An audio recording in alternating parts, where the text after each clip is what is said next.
First American woman in space, and I really wanted to do that. But the second was the Voyager flybys. And while I don't really have memories of the Jupiter flyby, I distinctly remember the Uranus flyby in 1986. And getting these images of these alien worlds, these funny moons, you know, all different colors, all sorts of things going on there that we didn't understand. And really that cemented for me, I wanted to study space science. There was no other question, that's what I was going to do.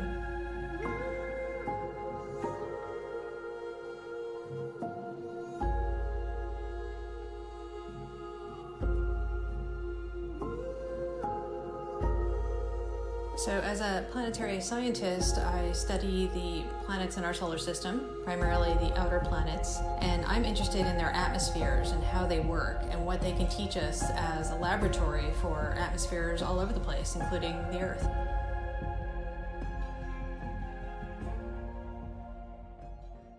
My background is a little interesting. I actually originally wanted to study Mars geology.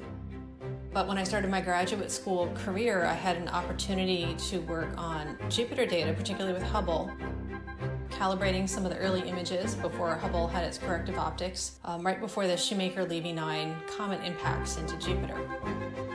And then we had this great encounter where we had all these commentary pieces hitting in, but it was a new camera on Hubble after the corrective optics. So, you know, wow, all these great new images.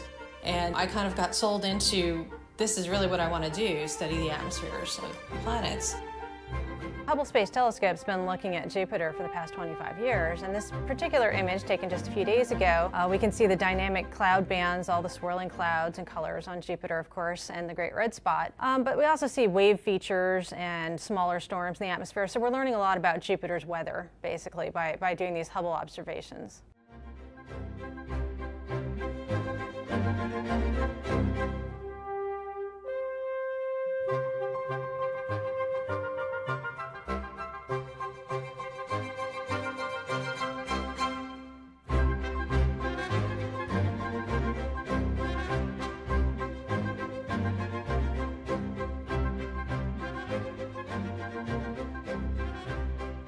I would say I'm not really good at looking towards the future of envisioning exactly where I'll be in 10 years, but you know, I want to see more missions to the outer solar system. I think we have a lot left to do out there, and I am looking forward to the day when we are ready to launch a mission to Neptune or even another mission to Saturn, and I certainly hope to be parts of those missions.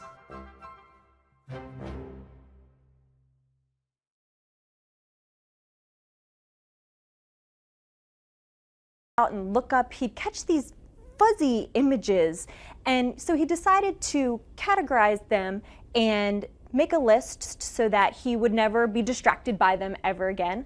Thus began the Messier catalog.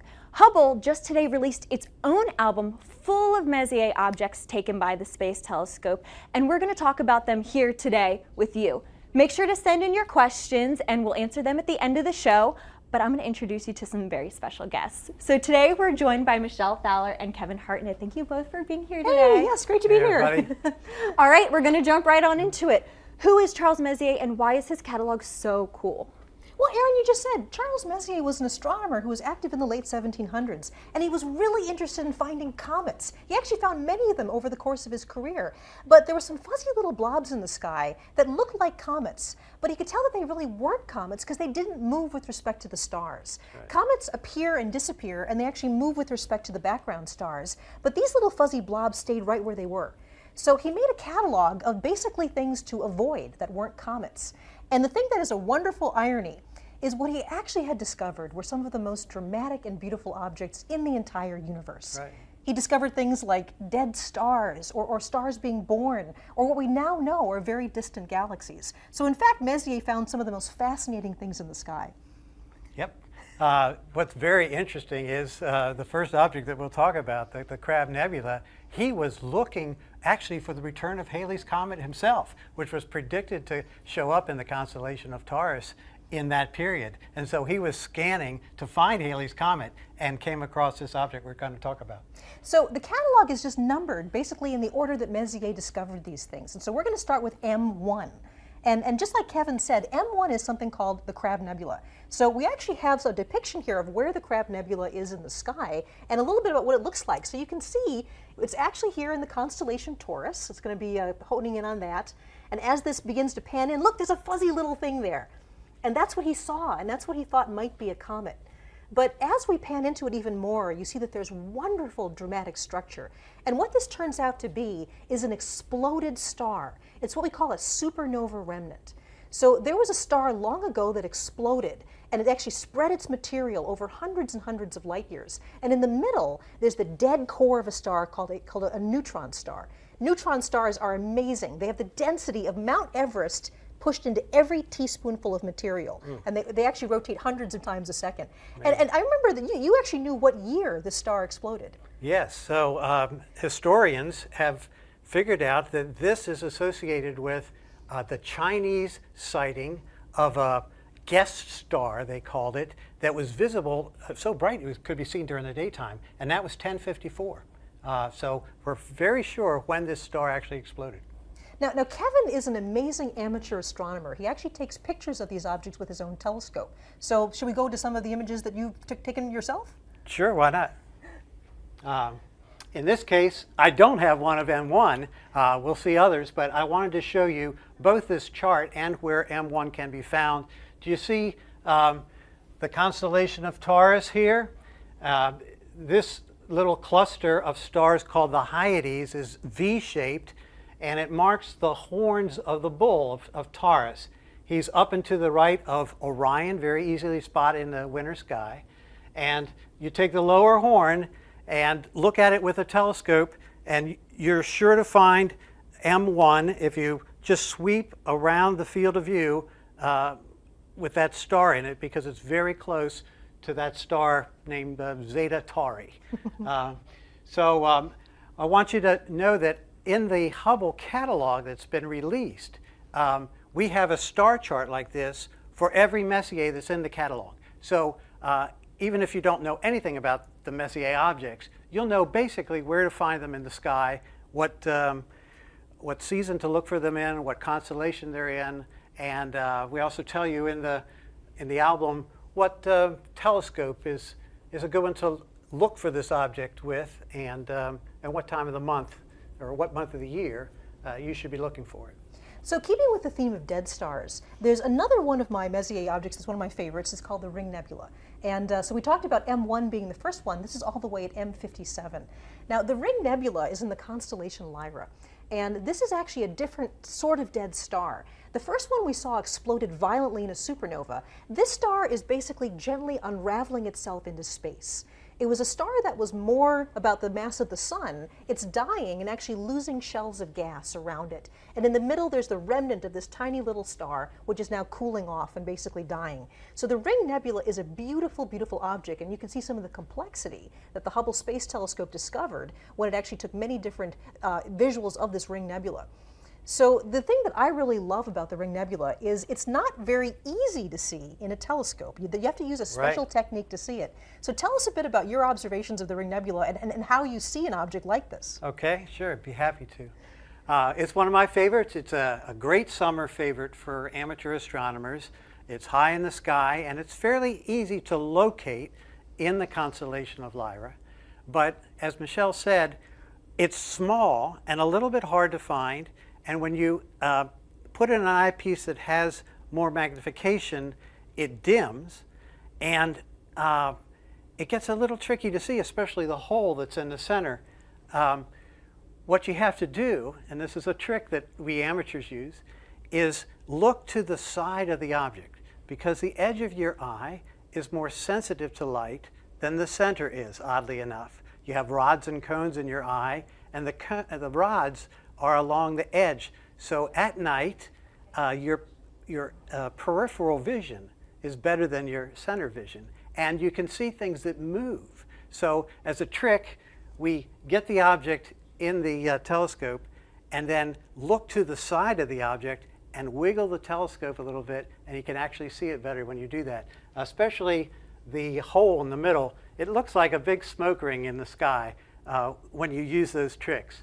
Now, you won't see the center star because that's pretty faint, and although I took this photo with just general DSLR and a modest telescope, the camera is more sensitive than your eye, and so it can pick up on the star. You'd need probably a 14-inch telescope to see that star.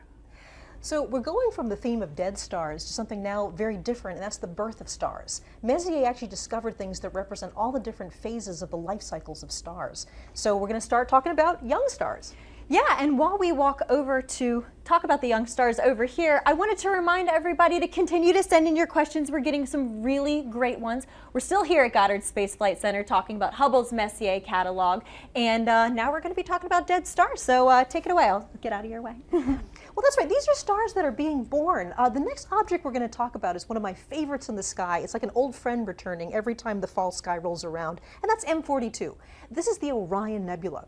And as you can see in this wonderful animation, what the Orion Nebula really is a giant cloud of dust and gas. And inside it, there are stars forming that are lighting up this cloud. And there are actually 4 very bright stars at the very heart of the nebula called the trapezium cluster. And these stars are actually larger than the sun, more massive than the sun and brighter. And the light from them is lighting up the whole area that we know of as the Orion Nebula. To me, this is one of the most beautiful images ever taken by Hubble. It's not only beautiful, but it's very dramatic when you think about this is a cloud of dust and gas, many, many hundreds of light years across. And inside it, there are dozens, if not hundreds, of new stars forming right now.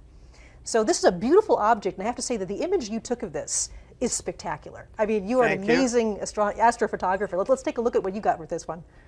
Well, it is one of my better efforts, but they're all work. And I want to really communicate that taking pictures is another aspect of astronomy that's enjoyable, has its technical challenges. But I've spent most of my life observing these things with binoculars or a telescope, and it's as much fun. It's probably more fun than trying to take pictures of them, which is just hard. So here you see an image of Orion Nebula, and I want to point out the contrast between this one and this one.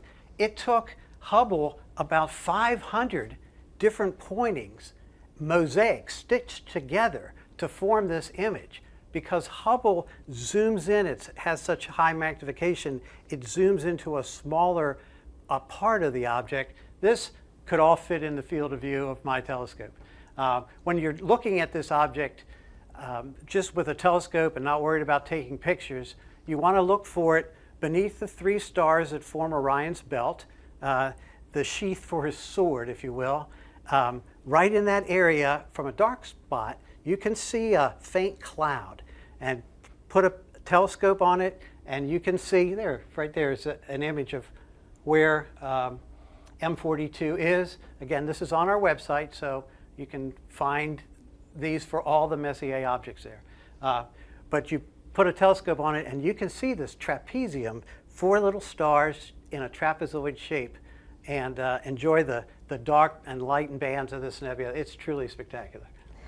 Messier actually found a number of examples of young stars. In the case of the Orion Nebula, the stars are still forming in this cloud of dust and gas. But then there are other stars that are a little farther along that have actually moved out of the clouds they were born in. And in many cases, just the radiation and also the particle winds coming off these bright young stars blows away the cloud. And so the next thing we're going to is an example of a young cluster of stars. Stars that have all formed probably in the last at least tens of millions of years. It doesn't sound very young to us, but for stars that they are. And this is a cluster called the Pleiades. And the Pleiades is a wonderful thing to see in the autumn and winter sky. It always is wonderful for me because I know that wonderful, beautiful autumn sky is rolling around. These images look very different. So here's the image that you took of this young cluster of stars. And in fact, the Hubble image is has so much resolution and so much focus, it's only a tiny part of your image here. Right. So compare the Hubble image that we have here with what you were able to see with the Pleiades. So it's a very tiny portion. The Pleiades is a naked eye object, and it's somewhat like 3 or 4 times the size of the full moon. So it's very big on the sky. This image taken by Hubble of part of the gas and dust surrounding these stars is right in between this bright star called Meropa and these 2 little stars next to it. So it's a very, very tiny portion of the actual Pleiades. Pleiades is also known as the Seven Sisters. A lot of people mistake it for the Little Dipper because it has this dipper shape. And with your eye, you really only see 6. You know, there's this legend of the missing Pleiad because you don't see 7. But this cluster is also known in Japan as Subaru. And so when you look at the logo on the back of a Subaru, you're looking at this star pattern. Most people don't know that. So it's a very, very beautiful cluster, and best appreciated actually in binoculars or a small telescope where you can see just these diamonds on a black background. So we're talking about families of stars, and the type of cluster that the Pleiades is something called an open cluster. And these are stars that form relatively close to each other in one of these big clouds. But the sun was probably in a cluster like this billions of years ago. But over that time, we've been around the galaxy so many times that just the gravitational interaction between the stars has peeled off all the other members of our star cluster. We don't really know where in the sky our brother and sister stars are. So an open cluster is a family of stars that all form together. And actually, we're going to go over and talk a bit more about some different families of stars now. Yeah, and once again, while we're walking over, I just wanted to remind everyone to keep sending in your questions. I'm getting some really, really great ones. And we're here at Goddard Space Flight Center talking about Hubble's Messier catalog. So continue sending in your questions, and I'll let you guys talk about clusters. Thanks, Aaron. So here's another example of an open cluster. This is M11, which is also called the wild duck cluster. And as I said before, open clusters are stars that formed together relatively recently in the last millions or tens of millions of years and are slowly peeling apart over time. So this is another one that you have a very different image. Hubble is taking sort of a picture here of the heart of this cluster, and then you have a picture of the larger cluster so people can see that. Right. Neither one of them look much like a wild duck, do they? But if you had a small telescope or a pair of binoculars and looked at this object, which is in the summer sky in the Milky Way, you will see a V-shaped grouping of stars. The brighter stars are V-shaped and reminded the early observers of a flight of ducks or geese that are characteristically, you know, flying in a V. When I look at this, and this is one of my favorites too, you notice right away, and so did Messier. He wrote in his catalog about this, that there's a very bright star in the center of the cluster. Hard to make out here because it just gets lost with all the others. But it's very, very noticeable when you look at it for the first time in a telescope. This amazing grouping of stars and this one bright one right in the middle. Now I find this cluster is particularly fun to look at in higher magnification, and I like to use a zoom eyepiece. So I look at it at low magnification and the stars are really tight, and then as you twist the eyepiece it zooms in and you see just hundreds more. It's a remarkably beautiful open cluster, and there's something like, hundreds of stars in the cluster. That's right. Now, an open cluster can have dozens or hundreds of stars, but there are actually much larger star clusters as well. And certainly the largest ones that are in our own galaxy, the Milky Way, are called the globular clusters. And we have an absolutely spectacular picture of a globular cluster here. This is the globular cluster M15. So this is the 15th thing on the list of things that were not comets. Right. And this is actually a cluster of stars that contains millions of stars. Now, astronomers believe that globular clusters are actually ancient clusters. They probably formed very early on in the lifetime of our galaxy. And if you think about the Milky Way galaxy, we live in a spiral galaxy that's kind of shaped like a frisbee. It's a disk of stars and gas and dust. But the globular clusters actually orbit around the entire galaxy, almost kind of like a swarm of angry bees. They're going all different directions around the Milky Way. And in fact, globular clusters were one of the first ways that we discovered our own place in the Milky Way. It turns out that we're nowhere near the center of the Milky Way. We live out in the suburbs, about 3/4 of the way out into the disk from the center. So that's a long way from the middle of the galaxy. And all of these globular clusters orbit around the center of mass of our galaxy. So astronomers a long time ago realized that most of the globular clusters were in one half of the sky, and there were fewer on the other half of the sky. And that's because we were looking from a vantage point of being very far out from the center of the galaxy. So whenever I see globular clusters, I'm really aware of the place, the role that they had in actually giving us a map as to where we are in the galaxy. And it's really a good thing that we're not on a planet inside a globular cluster, because we wouldn't see much of the sky at all, right? it would be like daytime all the time. You just look at all of those stars packed into that little area. Yes, so it's very good for observing that we are where we are. So you've got another great image here. Yeah, so this image is fun because I took it 2 nights ago, right? And I took it with a very small telescope. But it's in the constellation of Pegasus, the flying horse, which if you go out into night sky, will appear as a square. They call it the square of Pegasus, very prominent square in the sky. And I like to consider it like a baseball diamond because it's oriented that way. And this object is located off first base. So you go up to first base and there's an L-shaped string of stars. It's right at the tip of the L. Very easy to find. Right there. There you go. Yep. So we've been talking about families of stars, the star clusters, and in fact the largest families of stars in the universe are the galaxies. And these are families of stars that include hundreds of billions of stars. So let's talk a bit about some of the galaxies that we're looking at. Yeah, and actually while we walk over to the biggest screen in the room, we'll talk about the biggest objects, right? So I just wanted to remind everybody once again that we're here at Goddard. We're talking about Hubble's Messier objects. And please continue to send in your questions. We've got a ton of good ones, and I'll let you talk about galaxies now. Sounds good, yes. Right, so we're going to end with looking at some of these beautiful spiral galaxies. And the first one we're looking at is something called the Whirlpool Galaxy, which is known as M51.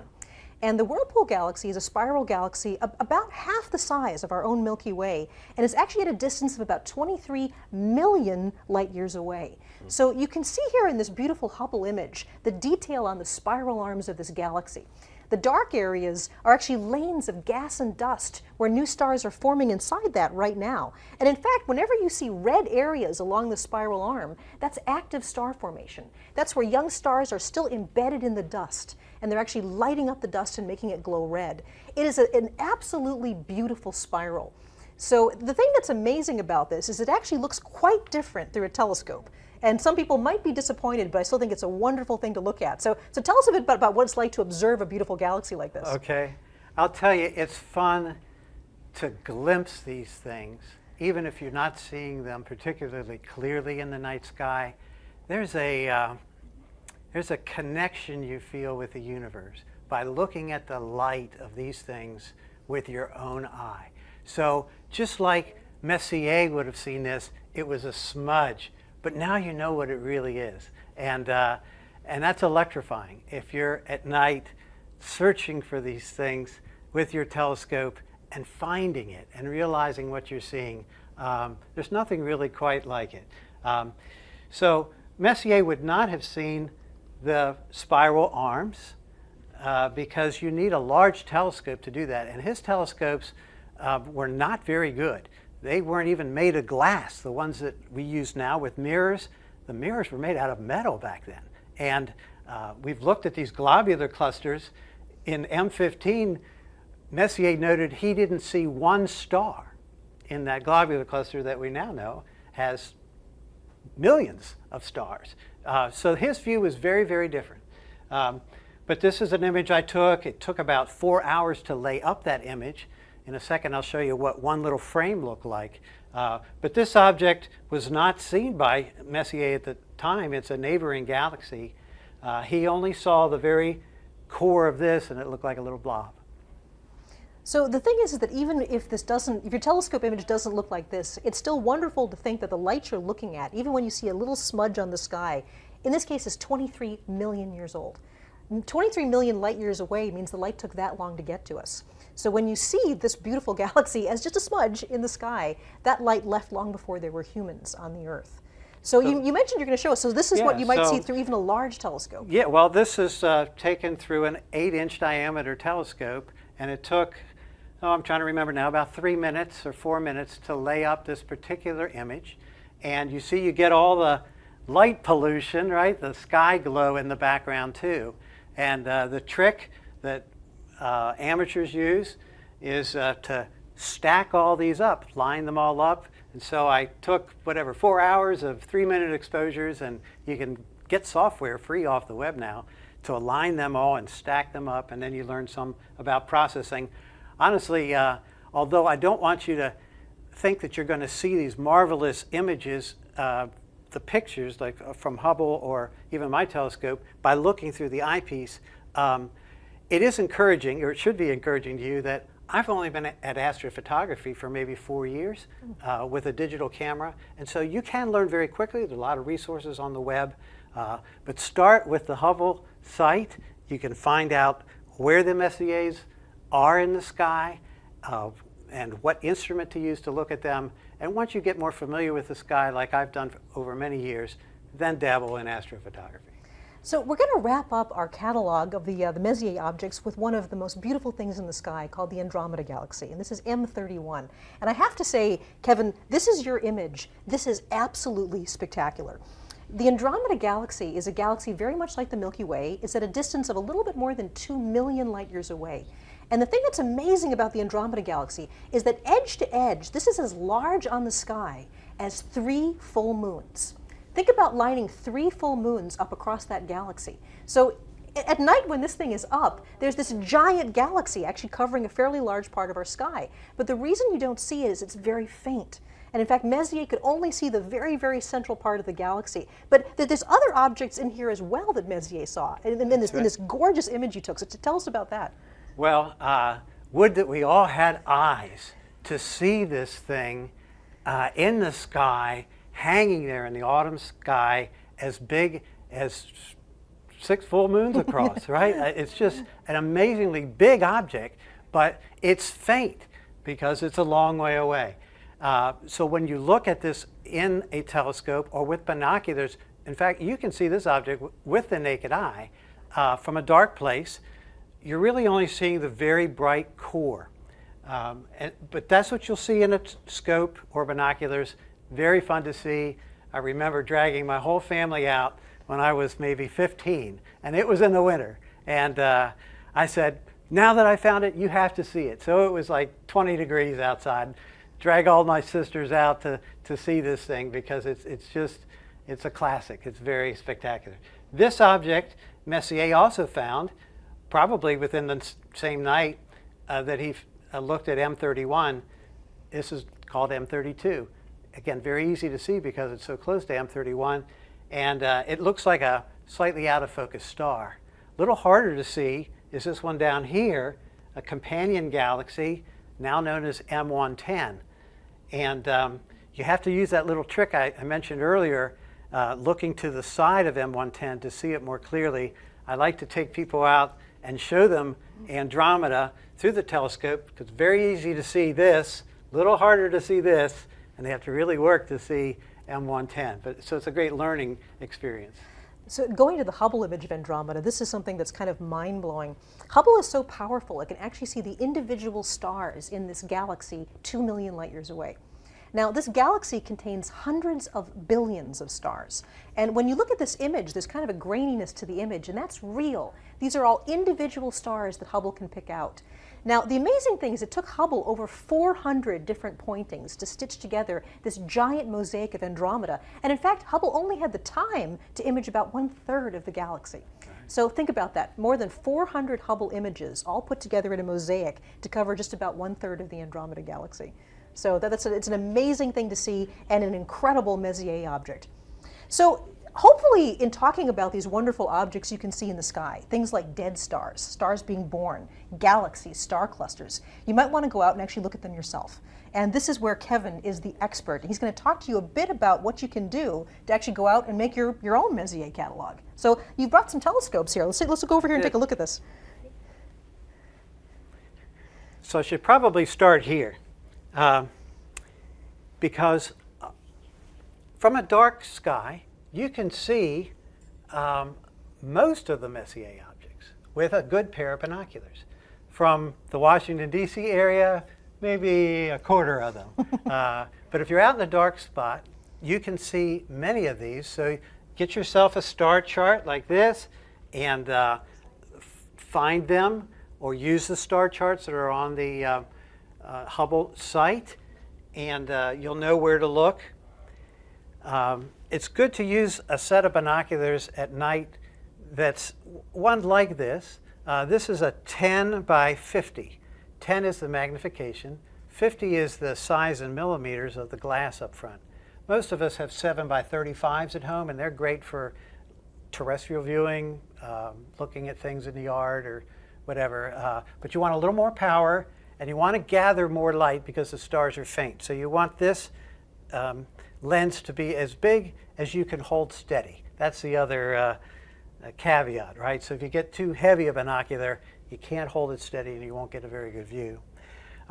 So just two other representative scopes.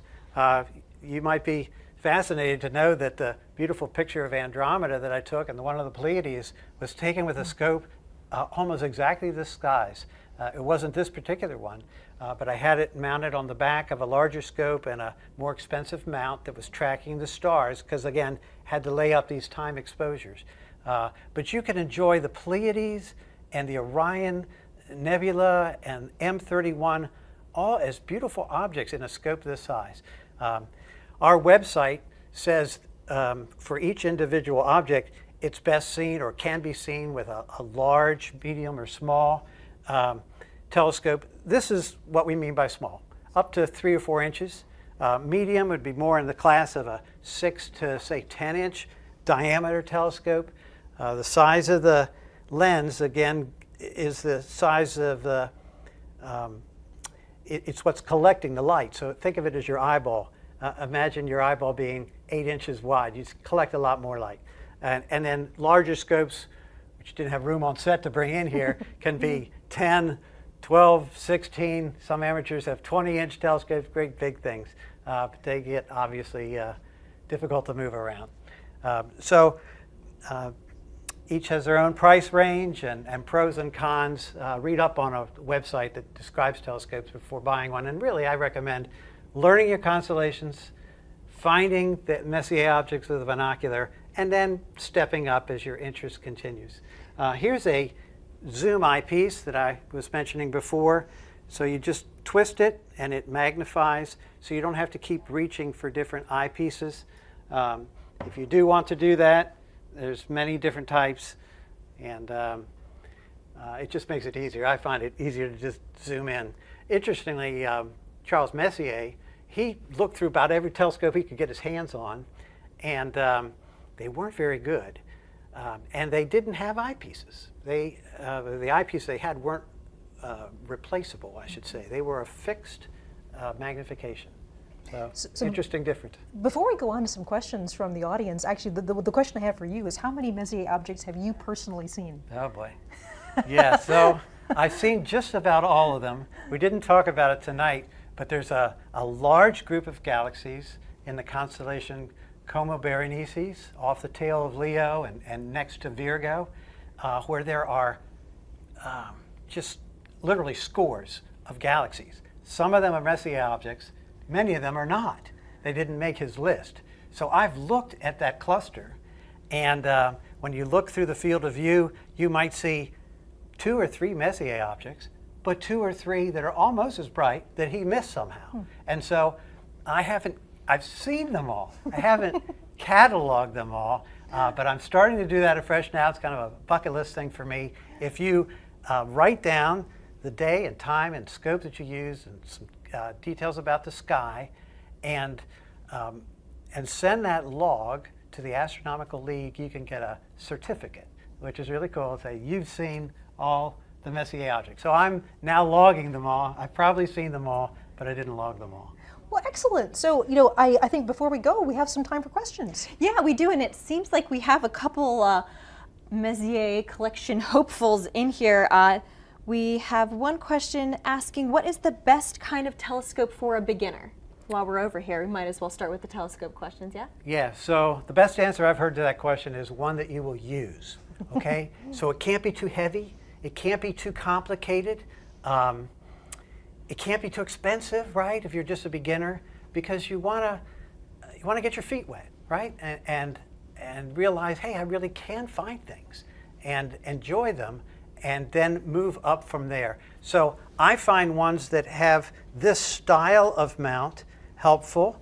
It's called azimuth and elevation, and so it's very intuitive to just swing it around and bring it up and look for your object in one of these types of telescopes. So I think this is a good choice, not maybe this big, but an azimuth elevation kind of mount on the telescope. And then similar, we got a different question from someone else asking what are the best kind of binoculars for backyard astronomy? Yeah, well, again, I would say shoot for something that's like a 10 by 50, like these, and not too heavy. If you get much heavier than this, they sell stands that you can put them on, but you'll want something to steady them. So I think a 10 by 50 is a pretty good size for most places. That's always my problem. Is I love using binoculars, but it's hard to keep them steady in your hands. So people have techniques like, you know, resting your knees on your elbows on your knees and steadying Right. that way, or actually going up against a wall. That's one of the harder things, is learning to steady the image. Right. Speaking of images, maybe we'll come out here so we can see some more of these images in the background while we take a few more questions. Watch your step. Kelly wants to know what causes new stars to move away from the cloud that they were born in? Well, there's a lot of reasons for this. I mean, there's actually intrinsic movement of the stars, that when stars form, they actually pick up angular momentum. They begin to spin, and the clusters of stars spin in different ways too. And over time, this can actually spin some of the stars out of the cluster entirely. But the other thing to remember is that star clusters never live just by themselves. We go around the galaxy.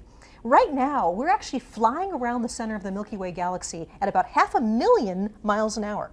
Good thing we don't actually feel that. Right. And as the sun moves around the galaxy, it has very gentle gravitational encounters with other stars. Over billions of years, over many passes around the galaxy, this actually spreads the cluster out. And so we've actually left probably some of our sister stars way on the other side of the galaxy. The star formed right near us, but now it's 100,000 light years away. And that's just the regular gravitational attraction of the different stars as we move through the galaxy.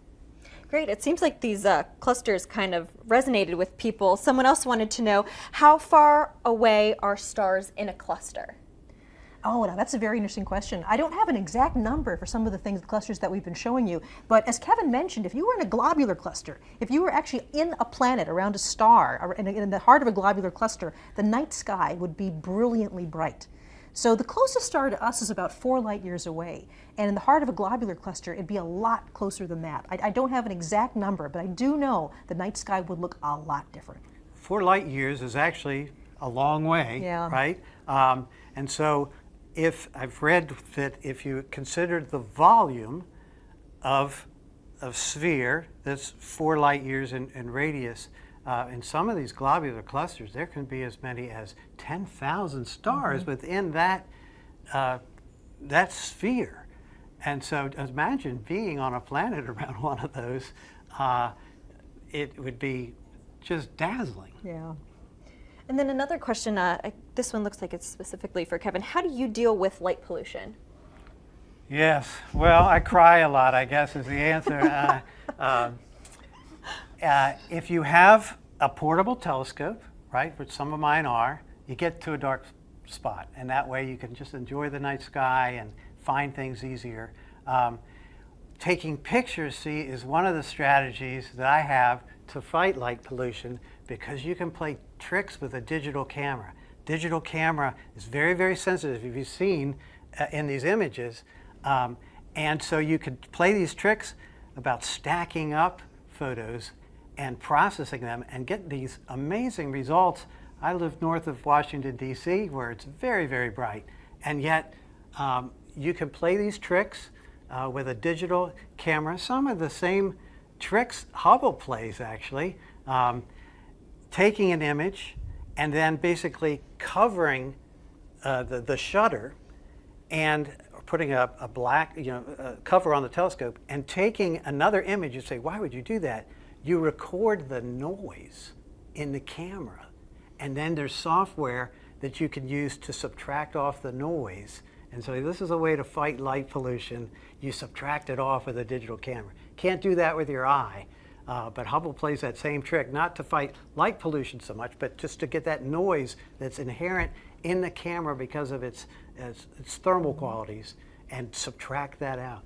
It's amazing to me just how much we're missing with light pollution. I mean, I think that the most beautiful sky I ever saw was when I was in Chile. I was in the Atacama Desert where there were no lights around at all. And somebody actually pointed out the Milky Way was so bright overhead, it actually was making me cry. It was so beautiful, I was getting tears in my eyes. And I actually looked down at the ground and someone pointed out that I was casting a very, very dim shadow on the ground. But there was no moon out that night, none of the bright planets were out that night. That was actually a shadow being cast by the Milky Way. That's how bright the Milky Way can get. So, I mean, get yourself to a dark sky area if you possibly can. Wow, that's crazy. So we got a question about Hubble specifically. How does Hubble take so many sharp images when it's moving so fast? Pointing. I think I'm going to lead this to the Hubble operations manager. Absolutely. That's for you, Kev. Yeah, so you don't think about it much. That would be more of a problem if the stars were closer. But they're so far away that the light that's coming anywhere near Earth is coming in parallel beams. And so, yes, Hubble's moving around the Earth, but it's still seeing these parallel beams that come from these different distant stars. If an object were closer, like the moon, you don't see many Hubble pictures of the moon, do you? See, Hubble was never designed to look at the moon. Now we've, over the years that Hubble's been operating, we now have modes that can, but they're very seldom used because you have what they call a parallax problem. The moon's too close and Hubble is moving too fast. That light beams aren't coming to you in a parallel fashion. And so the secret is the stars are so far away. Wow, that's fascinating. So someone asked, what is the best telescope for astrophotography? Okay. I don't know how to answer that question. That's why I'm asking you. There's different types of targets, right? There's what we've been calling, these ones would be classified as deep space objects, DSOs. And there's also like the moon and planets. You would want a different type of telescope to do lunar and planetary work than you would for deep sky objects. And so that's part of the answer. For deep sky objects, I think most websites that I would go to, people more experienced than I at this, would say get a medium-sized refracting telescope. That's the type that has the lens up front with fairly short focal length, and that will probably do the best for you for these things. Lots of reasons why, but those kind of telescopes can range from the $600 one that I bought to $6,000, so you kind of go with your budget too. And so much of it appears to be in the way you process the images. I mean, like your image of Andromeda was spectacular. I mean, I remember when I first saw it, when we were rehearsing for this, I said that's something that like the Mount Wilson telescope would have taken 100 years ago. That would have been like the best astronomical image in the world. But here you did this out of this small scope. Yeah, there it is. Right here. And so that has to do a lot with what you do with the imagery afterwards too. So true, yes. The more you stack, the more signal to noise you get, and the more you learn about Photoshop and these other processing techniques, just the better you get at it. And I really consider myself a baby at it. This, again, was about a 4-hour exposure, and many, many times more than 4 hours in processing. And you've only been doing this for about 4 years. Yeah. Again, it's because there's so many resources online. We're bringing you the Hubble Messier catalog online with all its information. There's lots and lots of helpful resources out there about astrophotography. The Messier catalog is such an inspiration to me because, sort of wrapping it all up again, we talked about avoiding these things that aren't comets, but instead it turns out to be the catalog of wonders. I mean, everything from dead stars to baby stars to these vast galaxies that you took a picture of. Well, in some strange way, we have Charles Messier to thank for all that, even though it wasn't what he was looking for. Yes, he found 13 comets on his own, remarkable for the instruments he had, and operating from the center of Paris. Can you imagine it? In an observatory there. And he co-discovered 7 others with his friends. So the man found 20 comets in his lifetime. Very, very remarkable for the instruments that he had and the place that he was doing it from. Try to even discover one from the center of Paris right now. Pretty hard to do. Yeah. Are you ready for another question? Sure. Alejandro wants to know, what are your favorite locations for stargazing? I guess I can ask both of you that question. Well, I just mentioned the Atacama Desert, but that's kind of hard to get to. So,